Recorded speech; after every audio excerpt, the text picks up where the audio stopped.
Rumba.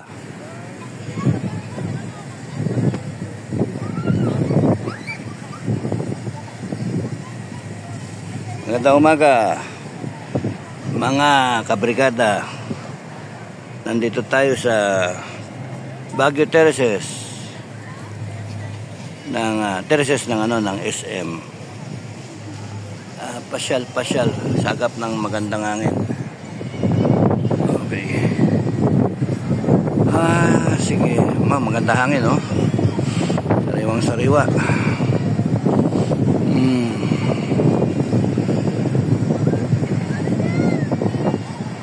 Kamusta kayong lahat, mga kabrigada? Sorry, hindi ako nakakapag-live, no? Siguro mamaya o bukas papahinga lang ako. Maagang bukas yung tindahan ng lake. Saan na ba? Magbabawas, wala tayong diaper. Bibili pa kami ng diaper. Dinig niyo yung hangin. Takas.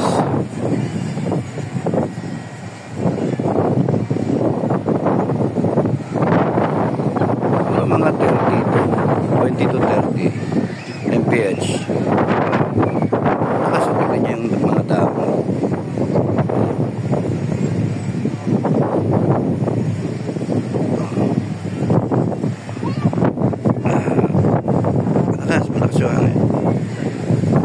Bagyo, diba? Bakit?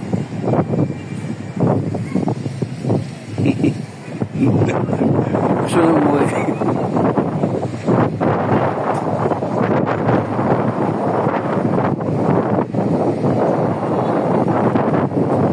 Wala ng bagyo.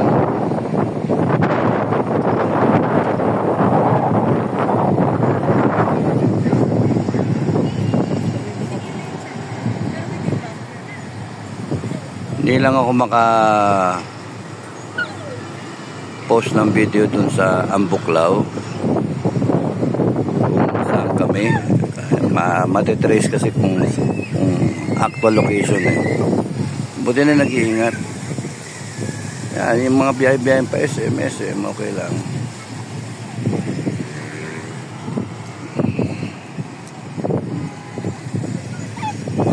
Halika. Balik. Sige. Come. Go. Good boy. Come,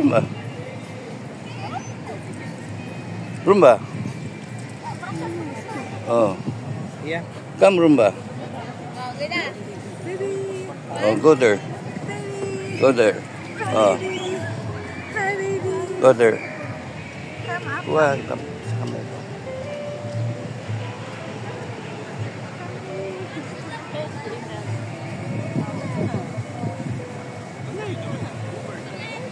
Dumi ni Rumba. Pinunasan na namin ng alcohol dyan Sorry.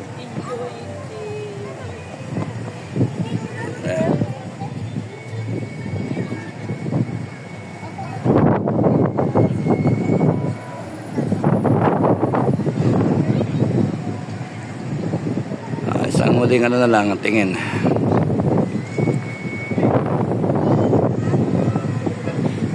Dami ng tao.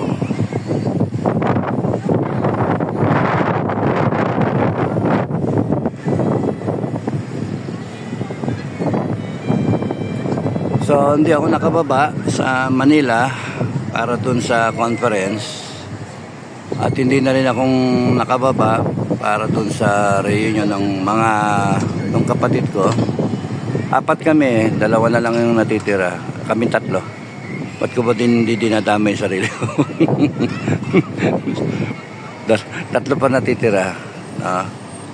So anyway, yung pagkain nilang hinanda patay batok pang atake.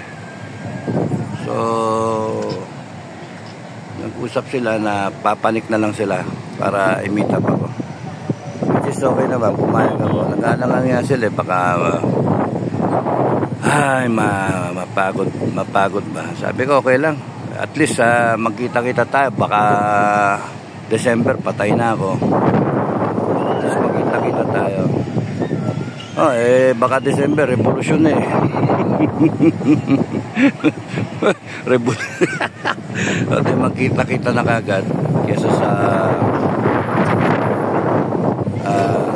tama lang yan, kasi yun ang gusto kong mangyari. Magkita-kita kami kasi you'll never know kagaya yung bunso namin nung binaba ko patay na comatose na I could have met him somewhere, pati yung yung mother ko, I could have met him, pero her, pero hindi ko pinunta. Noon ako yung trabaho sa Palasin. Hindi ko naman kasi pwedeng iwanan yung trabaho ang timing so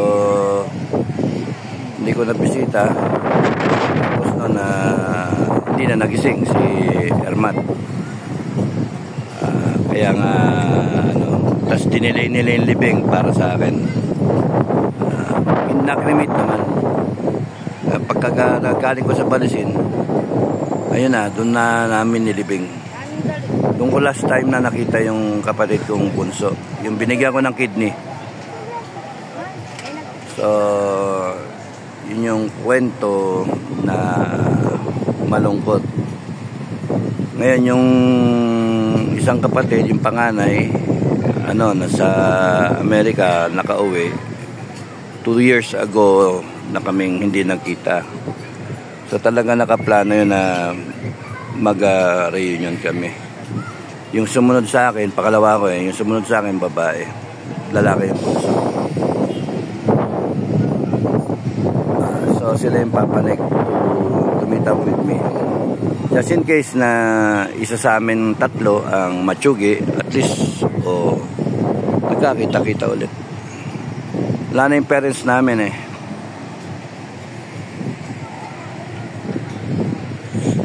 Kaya nagtanim sila ng pine tree dito. Tingnan mo. Kinuntay nila sa ganon, babonsayin nila. Mabobonsay man yan. Malapat kasi ang root system ng pine tree. Ayan pine tree. Mga 3 taon yung pine tree na yan 3 years old. Given yung niya, yung height niya. Mas maganda yung tubo ng kabila.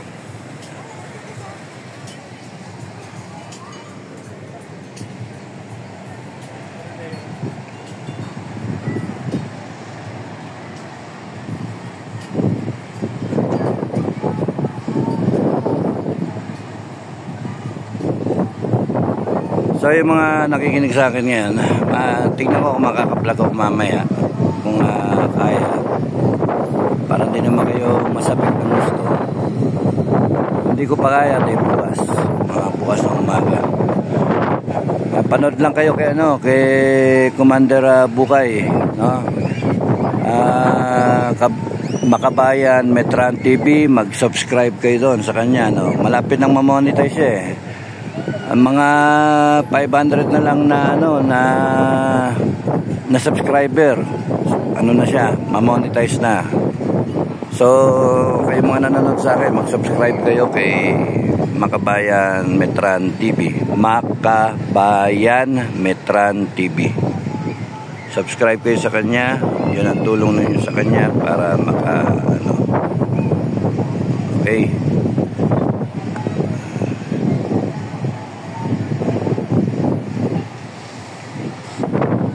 At nagbibigay siya ng updates dun sa dun sa conference. 240 pala yung dun parang delegates, tapos mga 40 yung yung grupo. Isa lang ang FGF doon. Kaya pinag-usapan nila yung yung kung yung solusyon para sa bansa natin. Marami namang pwedeng solusyon malaki yung spectrum ng solusyon. Peaceful hanggang sa violent. No, yun yung spectrum. Peaceful papuntang violent. Kung magiging ano tayo, musikero, edi magiging violent. Violence. Tugtog tayo ng violence. Kaya doon sa vlog ko, sasabihin ko sa inyo, maganda kayo ng mga most corrupt people, 300. Tingnan niyo ako ng 300 na most corrupt people. Gusto ko sigurado yung listahan.